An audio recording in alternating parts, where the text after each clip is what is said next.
everyone, welcome back to Hands-Free Studying for the MBE, brought to you by Brainscape. These upcoming torts questions cover intentional torts. Okay, let's get started. Question 1. What are the prima facie elements of an intentional tort? The prima facie elements of an intentional tort are that first, there must be a voluntary act. Second, there must be an intent to cause harm. Third, there must be causation. And 4, there must be resulting harm. Question 2. What intent is needed for intentional torts? There must be an intent to cause a harmful result, or the defendant must act with knowledge that harm is substantially certain to result. Question 3. Are children and the mentally incompetent liable for their own torts? Yes, children and the mentally incompetent can be liable for their own torts when they have the intent required for the tort. Question 4.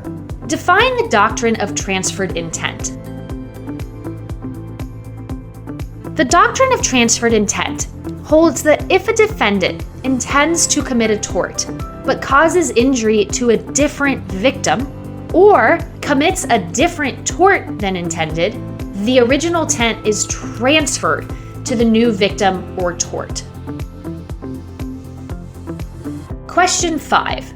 Transferred intent applies to which type of torts? Transferred intent applies to assault, battery, false imprisonment, and trespass to chattels or land.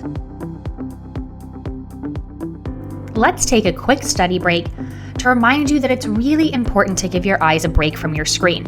So a good rule of thumb is every 20 minutes, look at a distant object 20 feet away for about 20 seconds. Okay, let's get back to questions 6 through 10. Question 6. What are the elements of battery? Battery requires an intentional act that causes harmful or offensive contact. Question 7.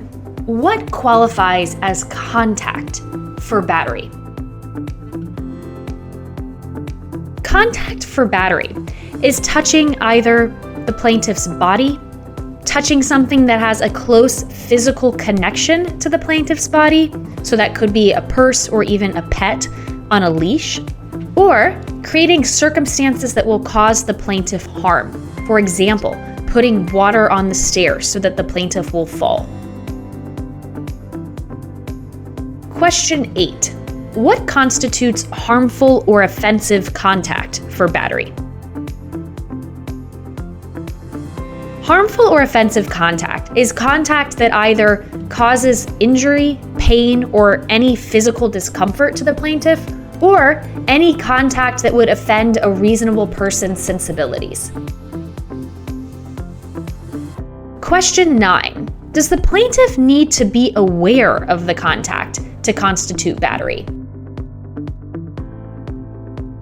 No, the plaintiff does not need to be aware of the contact to constitute battery. Question 10. Does the plaintiff need to prove physical harm for battery? No, the plaintiff only needs to show that the contact would be offensive to a reasonable person and that the defendant had the intent to cause that offensive contact.